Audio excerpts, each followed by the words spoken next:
Coming up on Bridge City News. Lethbridge officially has a new police chief. He was sworn in today during a changing of command ceremony. Plus, today marks the last day for Arches, but supporters of the organization commemorate International Overdose Awareness Day in an unusual way.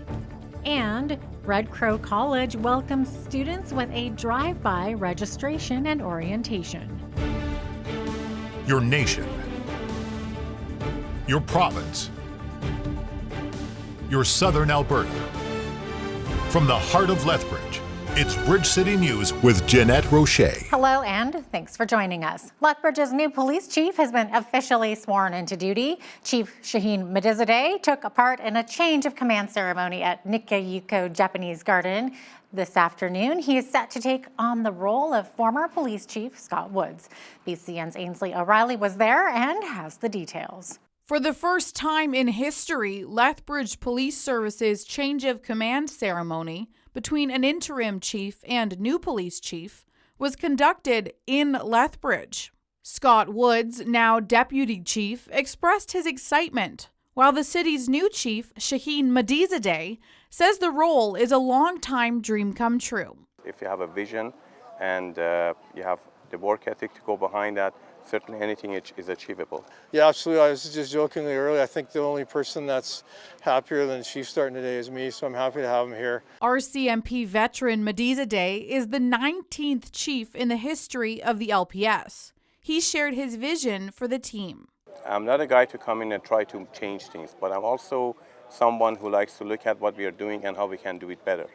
Where we can find efficiencies, where we can find opportunities to serve the community better. Chief Medizadeh was honored in an Indigenous naming ceremony. The name he was given is Wolf Butte. He says that the whole thing was a huge surprise and honor. The vision forward is celebrating diversity, not just tolerating it. At times, because it's a politically correct thing to do, people tend to tolerate diversity. But I want to hopefully bring an environment of celebration of that. Medizadeh's role as chief is effective immediately. For Bridge City News, I'm Ainsley O'Reilly. Thank you, Ainsley. Lethbridge police are investigating after a 13-year-old boy was approached by an unknown man who attempted to lure him into a vehicle. Around noon today, the boy was walking near the 100 block of Micmac Boulevard, approaching Red Crow Boulevard, when an unknown man in a small gray car pulled over. The driver got out and asked the boy if he wanted a ride to the store, offered to buy him some candy. The boy declined and the man left the area. The boy immediately called his mother to report what had happened, staying on the line with her while he ran home. The suspect is described as a 20-year-old male with a darker complexion, curly hair, and a thin build. He was wearing a black shirt, ripped jean shorts, and spoke with an unknown accent. The vehicle he was driving is described as an older model, small gray car with chipped paint, handwriting on the back bumper, and a partial license plate of 120. Anyone with information is asked to call police. Visitors to the McDonald's restaurant on 3rd Avenue South and Scenic Drive were surprised to learn that the restaurant had their dining room temporarily shut down. It happened after an altercation that turned physical between 2 or 3 people and an employee. It's not known at this time if the people involved were patrons or just individuals who walked in off the street. There was an ambulance at the scene as well as police presence. It's not known if there were any injuries. Raymond McGrath RCMP are seeking the public's assistance to locate a missing 30-year-old man. Marc-Andre Cosette-Doucette was last spoken to on August 30th in Raymond. Since that time, family and friends have not been able to reach him. Marc-Andre is believed to be driving his 2011 white Dodge Ram truck with Alberta personalized plate DECOLLE, D-E-C-O-L-L-E. Marc-Andre is described as 6 feet tall, 200 pounds, balding with longer brown hair on the side and brown eyes. If you have any information about his whereabouts, please contact the Raymond McGrath RCMP. Tomorrow, 750,000 students will be heading back to class as September 1st marks the first day of school in our province. But Alberta's chief medical officer has removed the social distancing rule for the classroom. Dr. Dina Hinshaw signed the order over the weekend. The order states that, quote, an operator of a school does not need to ensure that students, staff members, and visitors are able to maintain a minimum of 2 meters distance from each other, from every other person when student, staff, or students are seated at a desk or a table. The decision applies to classrooms where desks and chairs have been arranged as far apart as possible and students are not facing each other. But the Alberta's Teachers Association isn't exactly pleased with the decision. Teachers need clarity in the plan moving forward, and so they need to make sure that they know what's happening. And we've done some polling with our teachers on the weekend, and 90% of them are feeling stressed and exhausted by implementing this plan already. So if we can't ensure social distancing and physical distancing, which we know is a good way to mitigate the spread of COVID-19, then students and teachers would wear masks. But the plan also says that they can remove the mask if they're sitting in a desk facing forward. Well, I've taught over 20 years, kids still sit in a desk and face forward the entire time. They look around, they talk to their neighbors, they turn around behind them. And plus the teacher would be standing at the front of the room facing them.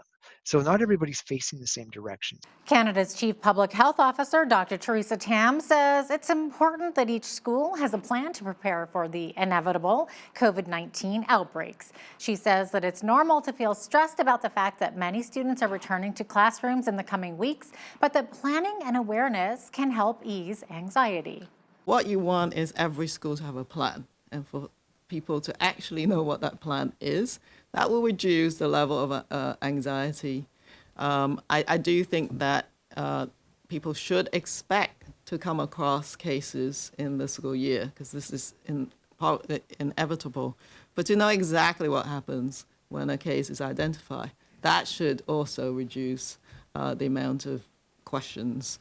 And Red Crow College is also getting ready to welcome their students back. Today, they set up tables outside their building to assist students with a drive-by registration and orientation, since most of their classes will be online this upcoming semester. They say that all are welcome regardless of heritage or ethnicity. We have an open door policy that anybody can come to this school, and will provide the same care and nurturing to every student. We have many graduates who have degrees in different disciplines, and also we have many PhDs and masters, and we're very proud of that education has grown among the Blood Indian Reserve. The college, which was recently accredited, will see 200 students enrolled both in classroom and online. Today, August 31st, marks the annual International Overdose Awareness Day. It also marks the closing of Lethbridge's supervised consumption site. Advocates for the site are holding a die-in event at 5 p.m. in front of City Hall.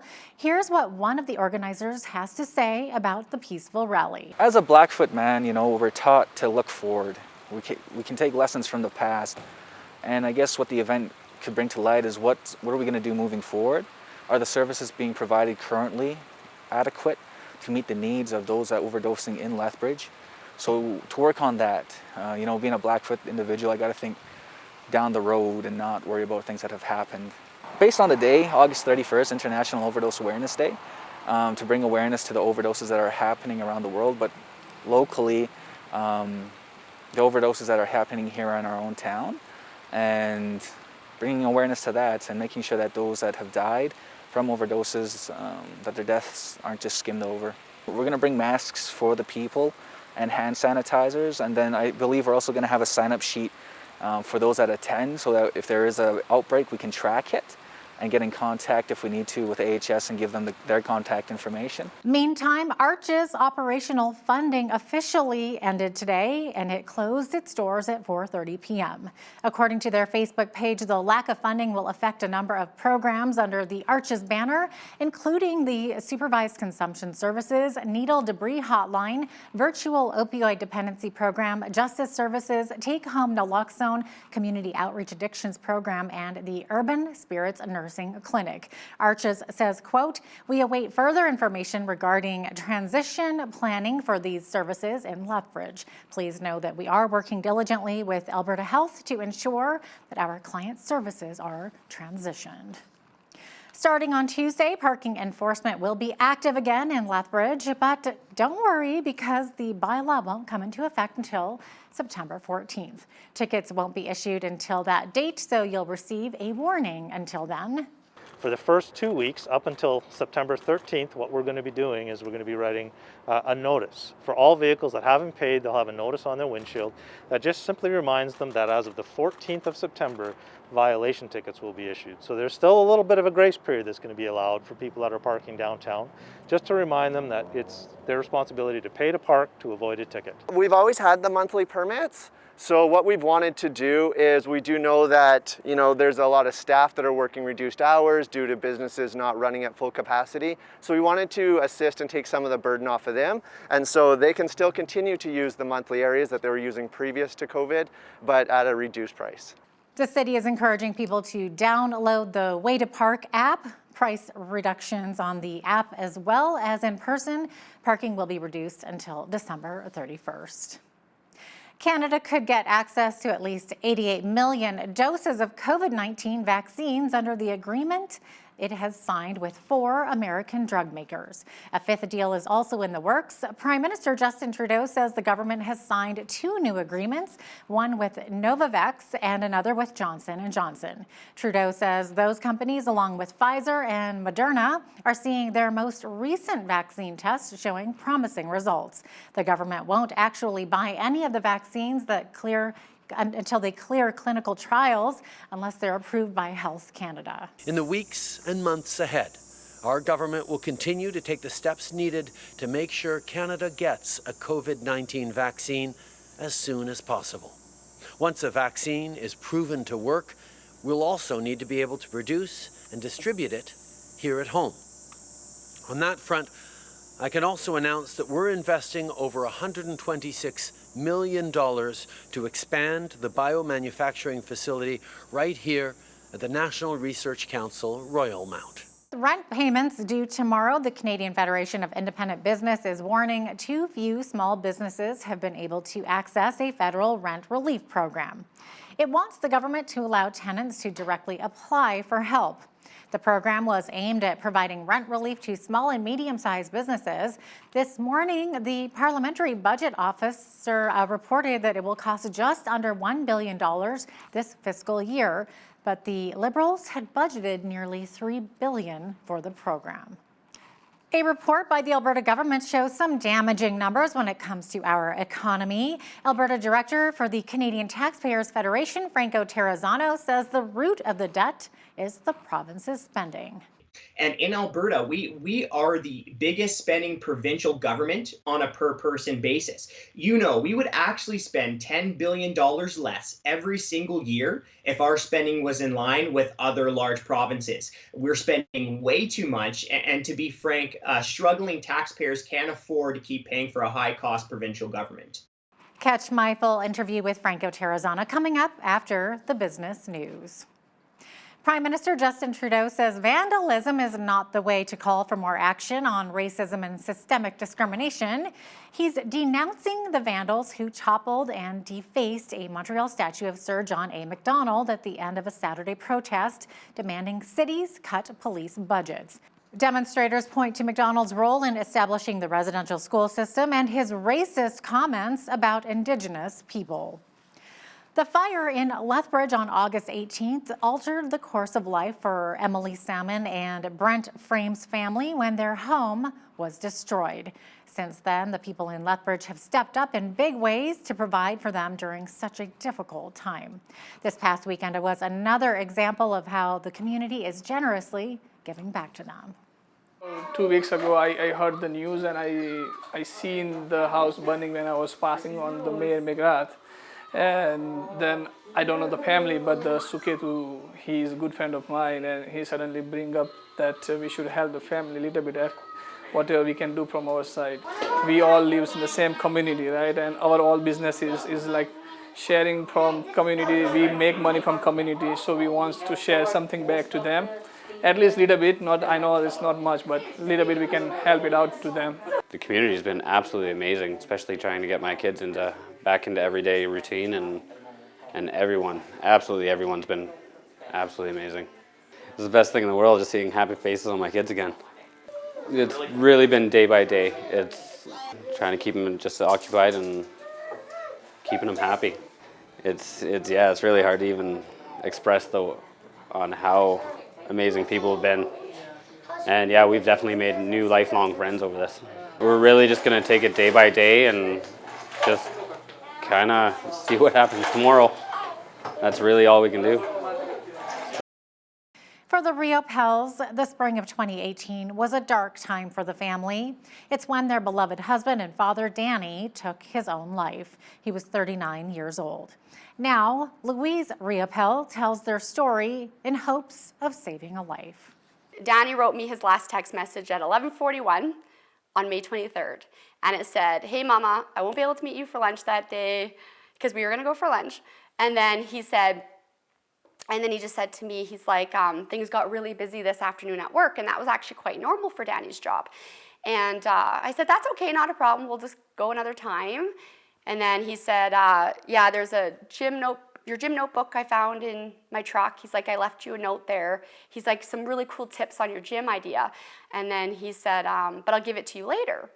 And then he said, "I love you and the kids lots, and I'll talk to you later." Riopel didn't think anything unusual of the text, but as the day moved on, she had a sinking feeling that something was very wrong. There was 3 pieces of garbage in my garbage bag, but I told the kids, I'm like, "I'm going to take this garbage out and see if your dad's coming down the road." And literally, no word of a lie, I feel Danny pushed me out the door to not find out in front of the kids.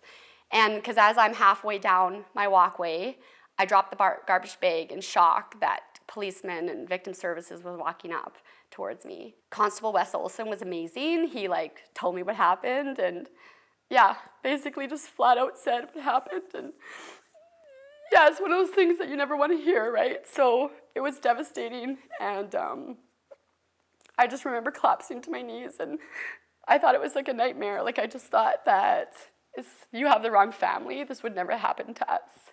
The note that Danny mentioned in his text was in actuality a suicide note. We were very blessed to get a suicide letter. I do know from the cops and stuff, they say that's very rare. So I do feel blessed about that. So I get emotional thinking about that for some reason. Yeah, but it was 5 pages, so it was beautiful. I've probably read it 1,000 times, and don't ask me why, but I put it away now and I don't read it anymore because it's just sort of one of those things where you have to move on from it. But the suicide letter, truthfully, I'm so grateful for, because for me and my kids, it just validated how much he loved us. Presently, Louise Riopel is now a certified life coach. She and 12-year-old Carter and 9-year-old Taya have moved into a new home.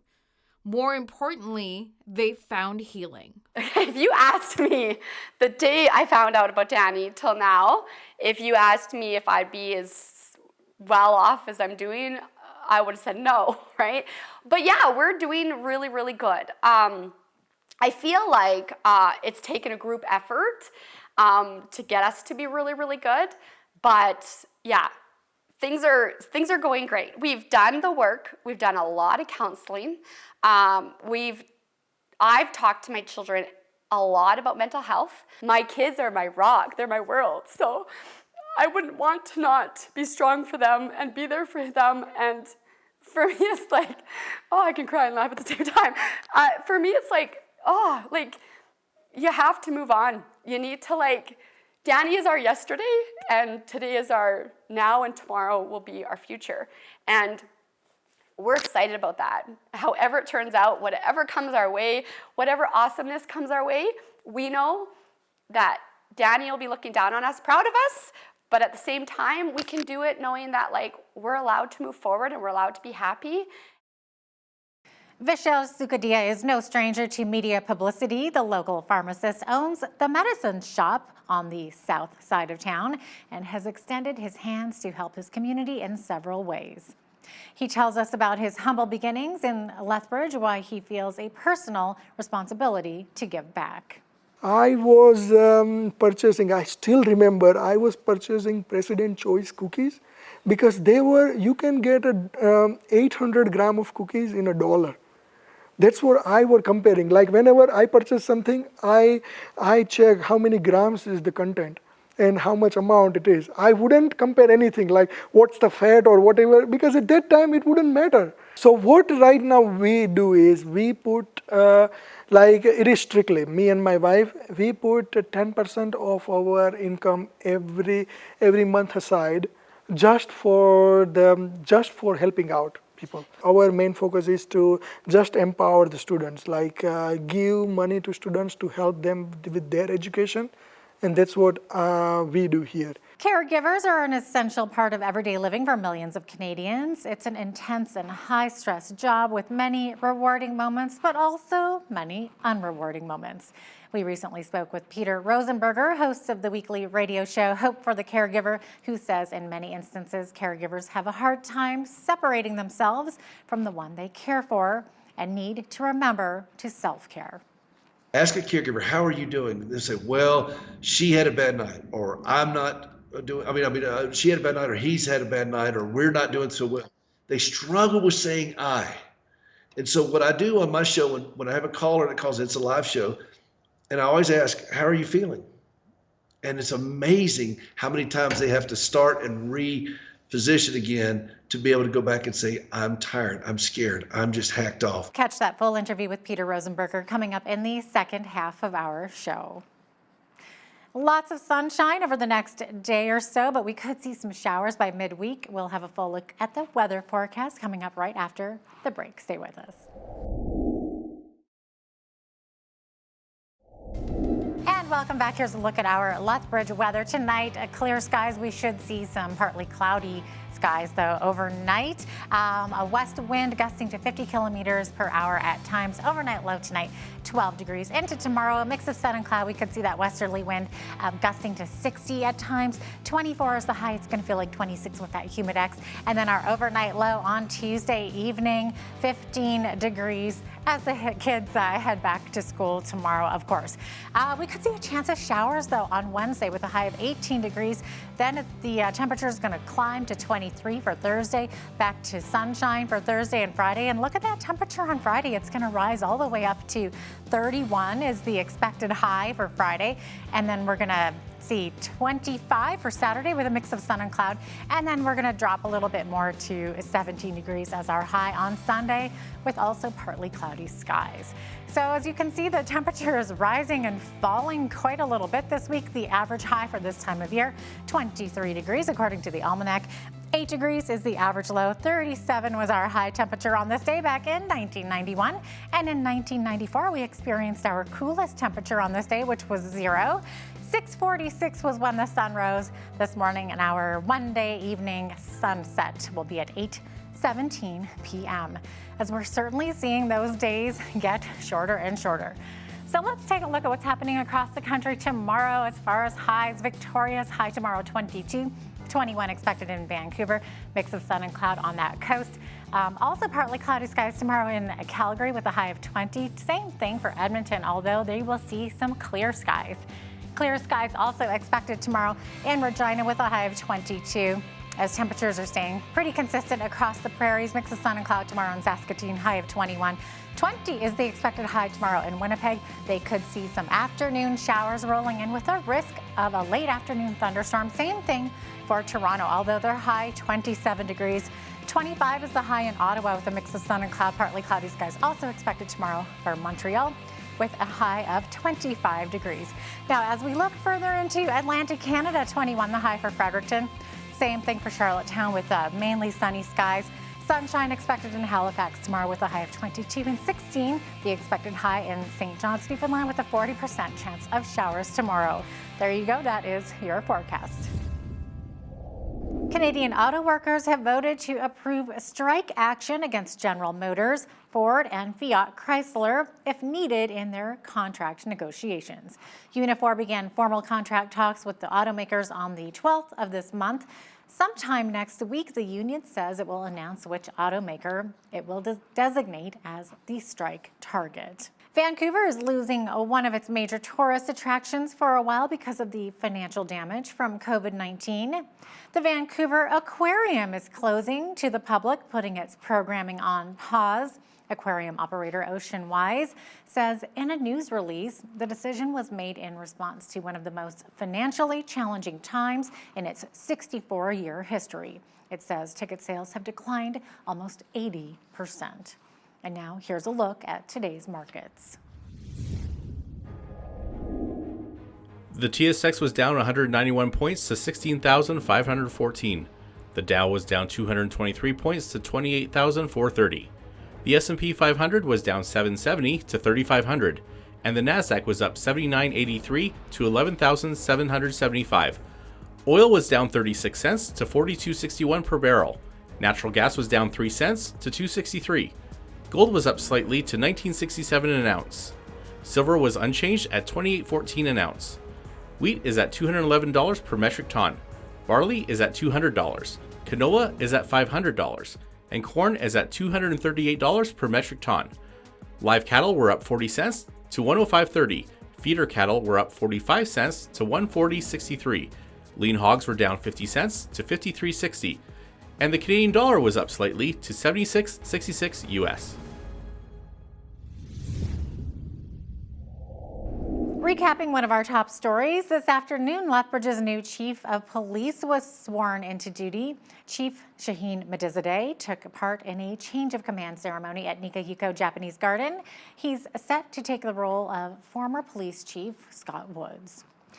Coming up after the break, we speak with the Canadian Taxpayers Federation, who says that the root of the province's debt is due to years of overspending. But first, here's a look at what's happening in your community. Here's your Bridge City News community calendar. Bring your lunch and enjoy beautiful live music at the same time. Come out September 4th to the first Friday Lunch and Listen concert series featuring performances by the University of Lethbridge Conservatory of Music in Cass's Community Room, beginning 12:15 p.m. and ending at 1. First Friday events are an initiative brought to you by the Heart of Our City Committee. For a full listing of upcoming events, visit firstfridaylethbridge.com. 2020 marks the 40th anniversary of Terry Fox's Marathon of Hope, which will be held virtually on Sunday, September 20th. Support a worthy cause your way by registering as an individual, a family, or a virtual team. To find out more, visit terryfox.ca. Get to know your city and take part in the Lethbridge Scavenger Hunt.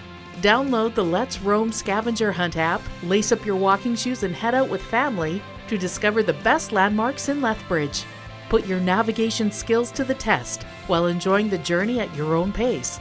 No reservations, no tour guides, and fun for all ages. Visit letsroam.com/scavenger hunt.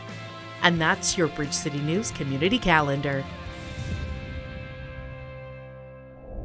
A new report by the Alberta government shows some damaging numbers when it comes to our economy. The province now sits on a debt of almost $100 billion. Joining us today to talk about this is Alberta Director of the Canadian Taxpayers Federation, Franco Terrazzano. Franco, thank you so much for joining us today. Oh, it's my pleasure. Thank you so much for having me on. Now, $100 billion. Okay, so break that down for us. How much does that add up to per Albertan, and how does this debt impact our day-to-day lives? Well, it certainly was a dire fiscal update from the Alberta government. We're looking at a deficit of just over $24 billion. That's the largest deficit in the province's history. And as you mentioned, the debt is going to be about $100 billion by the end of the year. And if I can break that down, that's just over $22,000 that each Albertan is going to owe if the Alberta government doesn't get its spending under control. And, to make a bad situation worse, we're also paying interest on the debt. That's about $2.5 billion. So it was a dire fiscal update, to say the least. Okay, so there's this massive debt, and then there's the increase of Alberta's deficit, which is now $24.2 billion. So $16.8 billion higher than estimated. How did this happen? Well, certainly COVID-19, the economic shutdown, and the collapse in oil price this year played a part, absolutely.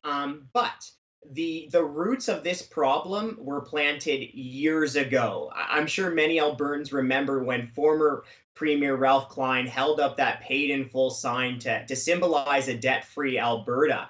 Well, almost as soon as he held up that sign, the progressive conservatives started eroding our finances. They doubled program spending between 2004 and 2015. Then the NDP came to power, and we know that story. They continued the spending spree.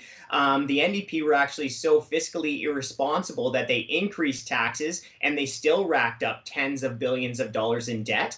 And then the UCP came to power. They were elected to get our finances in order. But instead of really fixing the problem, they've just been doing more damage control, so to speak. And look, we either learn from our family, or we learn from school, or we learn early in life that you can't spend your whole paycheck when you get paid. Well, Albertans haven't been saving for a rainy day, and then we get impacted by this economic downturn, and here we are, some really bad numbers. Okay, so how do we compare to other provinces in regards to this debt?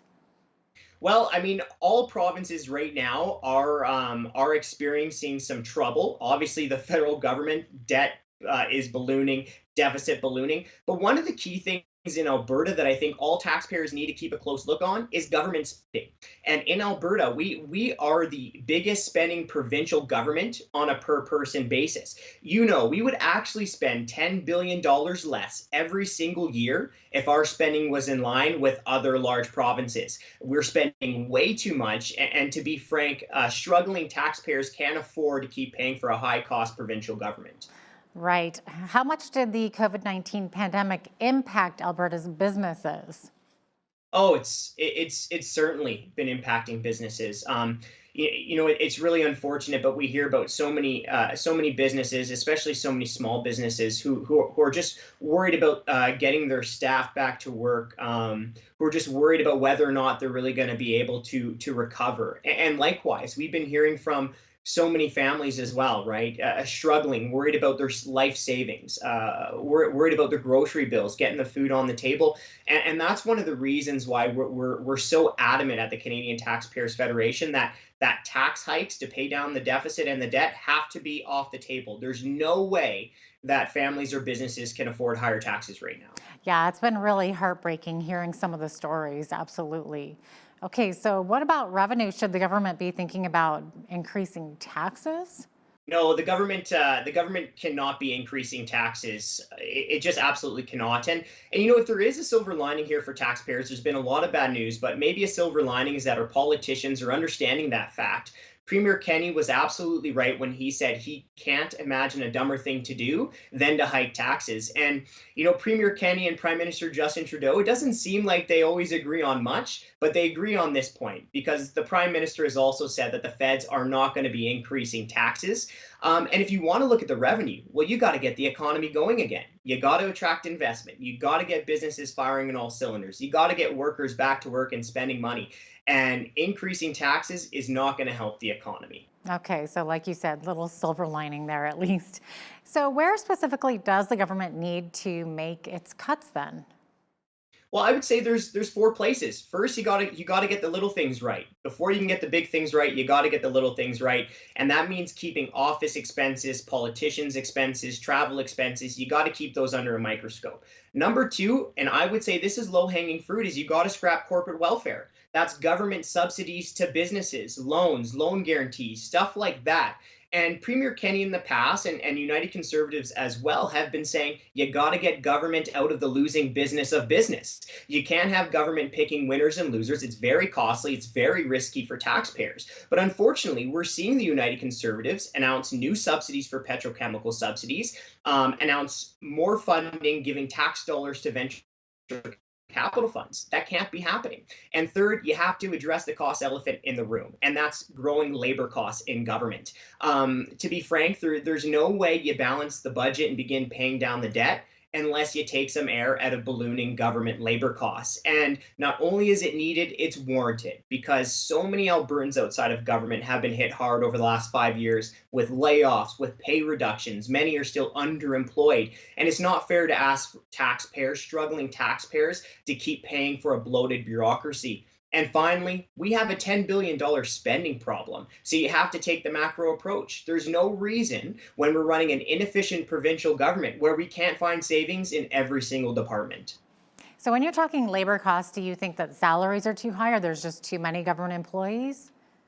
Well, it's got to be a little bit of both. The first place, we should hopefully see the government addressing salaries and benefits first. And the Canadian Taxpayers Federation, we've done a lot of research on that, and Alberta government employees are earning, in many cases, a premium compared to their counterparts in other provinces. Let's look at the top bureaucrats, the deputy ministers in Alberta, who are the heads of departments. They're receiving about a 30% compensation premium compared to provinces like the Ontario West, so Ontario, BC, Saskatchewan, and Manitoba. So you have to start with salaries and benefits, and you know what? You might have to look at some government cuts as well.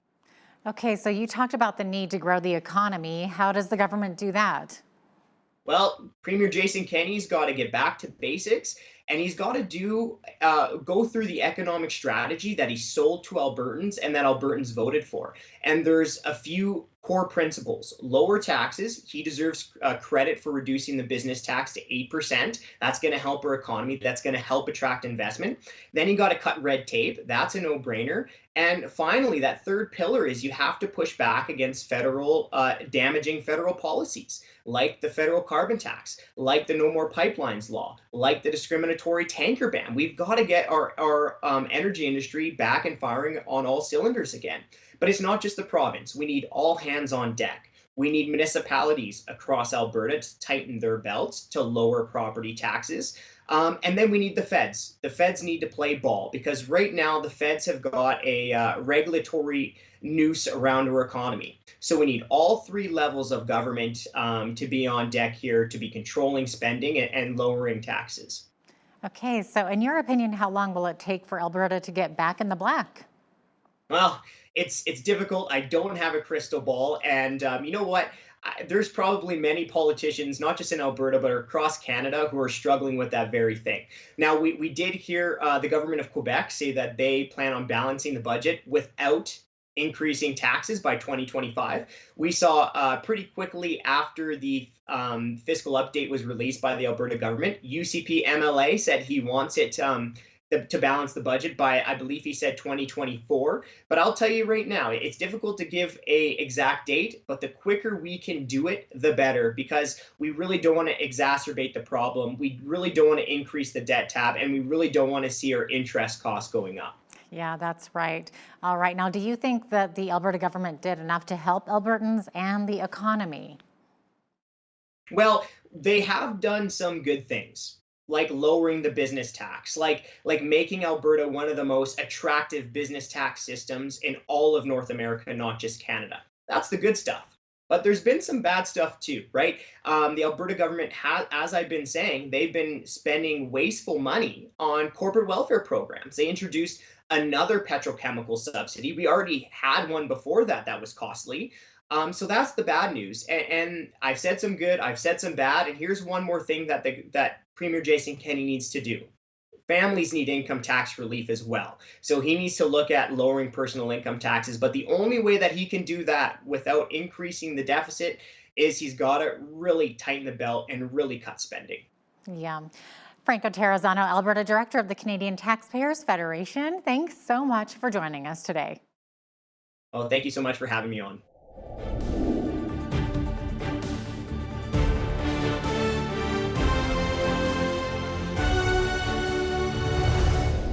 Caregivers are an essential part of everyday living for millions of Canadians. It's an intense, high-stress job with many rewarding moments. Today's guest has personal experience in this area, and he's cared for his beautiful wife, Gracie, who lives with severe disabilities for 33 plus years. He is the host of the weekly radio show, Hope for the Caregiver, president of Standing with Hope, and author of the book, Hope for the Caregiver. Peter Rosenberger, welcome to the show. It's so great to have you on today. It is a treat to be with you all. So, Peter, tell us, how many people are caregivers in the United States? And I believe you have statistics on Canada as well. Well, it's a hard number to actually quantify because a lot of times they talk about caregivers for those who are caring for the aging, senior citizens, and so forth, and that's about a 42 million number in America. But then you throw in special needs children, then you throw in mentally ill, then you throw in what I do on my show and what I talk about, alcoholics and addicts. That alcoholism and addiction is a chronic impairment. Even if you're in recovery, you're still dealing with that impairment. And anybody's that's in the orbit of that individual, they know that individual is chronically impaired, and that wherever you find somebody who's chronically impaired, you're going to find a caregiver. So most experts in the United States are hovering around that 65 million range for the family caregiver in the United States, and in Canada, it's 8 to 11 million. Again, it's hard to quantify that number because a lot of people don't identify as such. They don't think of themselves as a caregiver. I did a whole bit a couple of years ago with comedian Jeff Foxworthy on "You Might Be a Caregiver If." Wow. And if you've ever hooked up your wife's wheelchair to your dog just to see if it would work, you're probably a caregiver. I mean, that's I was trying to do something that would kind of make people think of a little bit different about that. And it's okay to laugh at that, by the way. That's funny. And if you get more than 6 Christmas cards from a doctor, you're probably a caregiver. And so people don't think of themselves as such. And I'm helping reframe that conversation so people understand, why is this important? What am I doing here? Where's this going? And how do I do it better or safer? Yeah. Now, you are a caregiver yourself. Let's talk about how you became one and what has the journey been like for you? Well, I became one when I said I do, and then I did, because my wife was hurt several years before I even met her. She had a really bad car wreck when she was a teenager, 17 years old. She had the world by the tail, and she was at school, at a music school in Nashville, Tennessee. I was at a different school in South Carolina at the time. Didn't know her. I transferred in as she was recuperating after the wreck. She came back, and friends said, "You got to meet this girl." And they said she's had a really bad wreck, but you guys are going to really hit it off. And she's the most spunky girl. You talked to her yesterday. She's got a personality as big as the state we live in, which is Montana, and beautiful, beautiful young gal. I mean, when I saw her, I was, don't take my word for it, Google her. I was Googling her that day. We didn't even have Google back then. And then I heard her sing, and I was a pianist. She's a singer, and it was all over at that point. And I knew I was going to take care of her. She had a limp. I saw some scars on her lower legs at first, and I knew that she'd had some tough times, but had no concept of what this meant. She'd had about 20 surgeries by the time I met her in the mid 80s. We got married, and the doctor said, look, if you guys are going to have kids, you have them when you're young. And so I went to her and I said, baby, doctor says we got to do this. And I got a prescription and everything. And I don't know if that's covered under Obamacare, but I bet you that's covered under Clinton care. So we had 2 children, but it accelerated some of that's funny, by the way. Y'all could laugh at that. That is just really funny. And y'all should laugh harder. But we had our sons, and after each son, she gave up one of her legs. It just accelerated the damage that was going on with her crushed limbs. The surgeries just kept mounting. To date that I could count, she's had 80 that I can count, and about another 150 smaller procedures. She's been treated by over 100 doctors in 12 different hospitals, and the bill is now well over 11 million. It just keeps growing. It's really kind of hard to keep track of all of it. I'm ballparking on that one, and that's a low ballpark. So she lives with severe pain all the time, and not known a day without it since Reagan was president in his first term. So that's a long time to deal with disability and challenges and heartache and frustration. And I've come to understand where the real battle is for the family caregiver. And it's and this is why I wrote the book. This is why I did the show. This is why I'm here with you today, because I understand how dark and discouraging those places can be when you're having a late night conversation with the ceiling fan, thinking, "Oh Lord, what am I going to do?" Mm-hmm. And so that's my story. Yeah, that's unbelievable what you two have been through, and I can see that you use humor a lot, which is great. It's a great coping mechanism. I like to call it humor. Yeah. From your reaction, I was unclear if it was humor, but some things don't translate to Canada. I don't know. I don't know what that's all about. Don't worry about it. Everyone will get it. Okay, so obviously you've got a lot of experience in this. What kind of advice can you give to those who might recognize that they could eventually become a caregiver, possibly to like aging parents? Is there anything that they can do to plan for it? Yes. First off, if you love somebody, you will probably be a caregiver. If you live long enough, you're probably going to need one. So we all got a stake in this. It's a slow, creeping reality that we don't think about because we're always so busy right here in the here and now. But there's several things you can do to prepare for this. One of them is make sure your home is ready. When you're 50, 60 years old, don't go buy a 3-story home with a whole lot of stairs and the living part is way up on top. Don't do that. That's not a good idea. Make sure that you've got wider doorways, handicap accessible things. You know, we're all one sprained ankle away from being in a tough situation in our own home. So let's go ahead and plan for that. Another thing is we've got to start taking care of ourselves and being good stewards, planning financially, planning physically with our bodies and things such as that, because it is coming. And then if you have a special needs child that comes in, you know, all of a sudden you've brought this child into the world, there are things to do, prepare for that once that reality hits of what you can do. And but it all starts with the heart. And my message is for caregivers: healthy caregivers make better caregivers. Mm-hmm. And if you're morbidly obese, how is that going to help you take care of someone else? I see too many people who are really heavy pushing wheelchairs. And I know it. I wrote a book called 7 Caregiver Landmines. Excessive weight gain is one of those. I know. I got so big it took 2 dogs to bark at me. I know. I get it. You know, we reach for the comfort food. That was funny, by the way, too. And it's, you know, I got a million of those. I got so big I broke my family tree. I mean, I got big.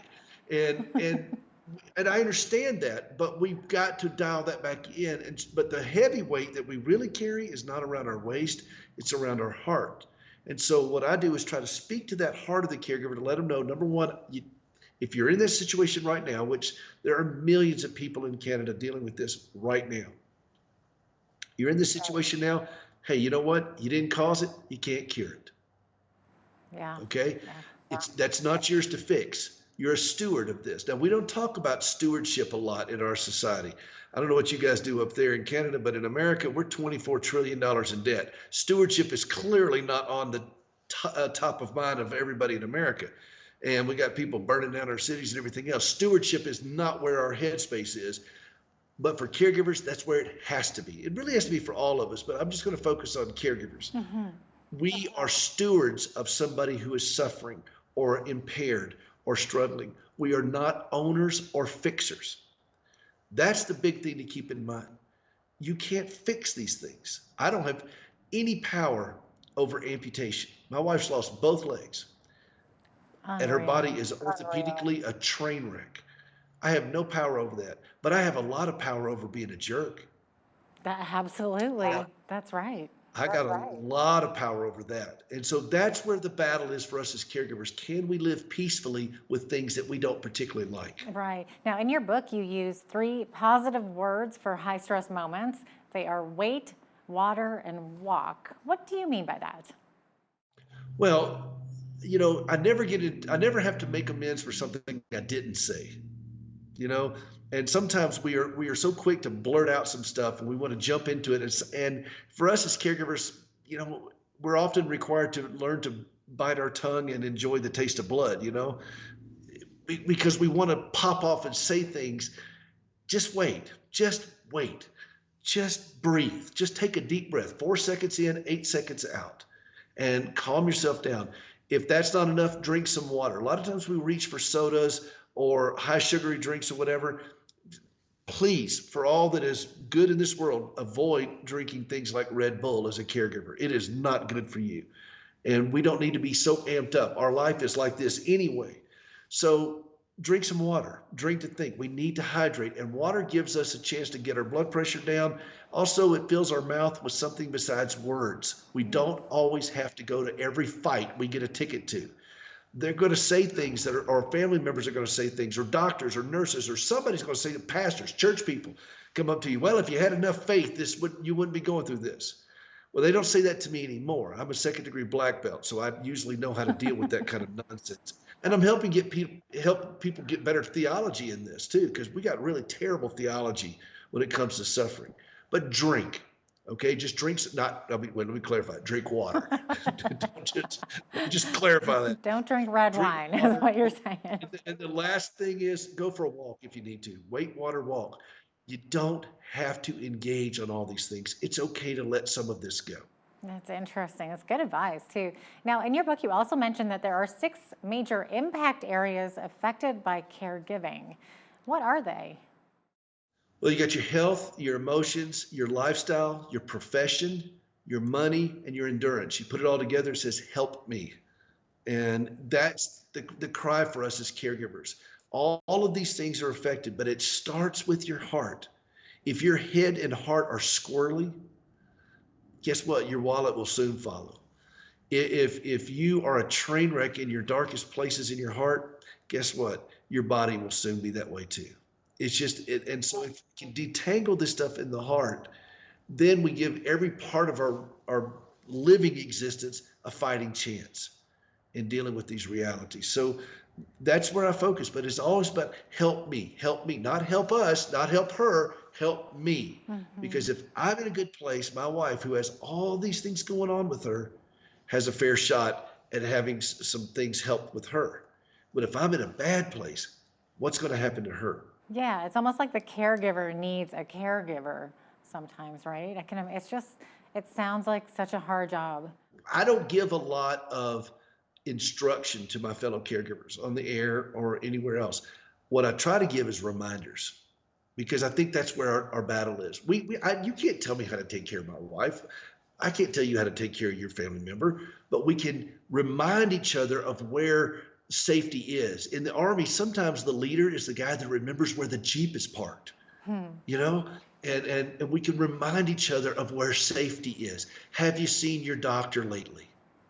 Have you been to a counselor lately? When's the last time that you went for a walk? Right. And that's good advice for the caregivers. You also mentioned that there are 3 I's that every caregiver suffers from. What are they? Every one of us lose their independence, we become isolated, and then we lose our identity. And that loss of identity is such a debilitating thing for family caregivers. Ask a caregiver, how are you doing? They say, well, she had a bad night, or I'm not doing, she had a bad night, or he's had a bad night, or we're not doing so well. They struggle with saying I. And so what I do on my show, when I have a caller that calls, it's a live show, and I always ask, how are you feeling? And it's amazing how many times they have to start and reposition again to be able to go back and say, I'm tired, I'm scared, I'm just hacked off. I don't know what to do. I don't care what comes after the word I. We can have a real conversation at that point, because then they start speaking, and they're probably stuttering, and tears will fill up their eyes. I've seen this over and over and over when they start speaking from their heart. But I try to give them enough space to be able to do that so that they can express what's going on there, get it all on the table. Now let's have a real conversation. Oh, that's so interesting. And you're absolutely right. You do lose your identity, and you start to take on, almost project your personality onto the other person, or they get projected back onto you. That is so interesting. And it really drives home the fact of how much caregivers need other people in their lives too, right? Like counseling. And I would imagine they suffer from guilt a lot of times, and worry, and just all kinds of stresses. Guilt really, really cripples caregivers. Yeah. I call it part of the fog of caregivers: fear, obligation, and guilt. And we get lost in the fog. Yeah. Parents feel guilty for bringing a child into this world with special needs.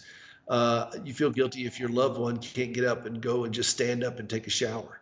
You feel guilty if you can get up and go and walk around the block and they can't. There are a lot of things to feel, not just sins that get great press. There are a lot of things to feel guilty about. You feel guilty if you just want to sit down and watch a television show uninterrupted for an hour. Wow. I try to help caregivers work through that a little bit and start using the word grace. I love that word grace. It's my favorite word in the English language. I married a woman named Grace, and I love the word grace. And we've got to learn how to apply that in our own lives so that we can live peacefully with very, very painful things. Well, Peter Rosenberger, we are out of time, unfortunately. I would love to go on talking to you for hours and hours, and I'm sure you have so much to say on this topic. Thank you so much for joining us today, though. Thank y'all for having me. I mean, I hope my Southern accent translates over to the North.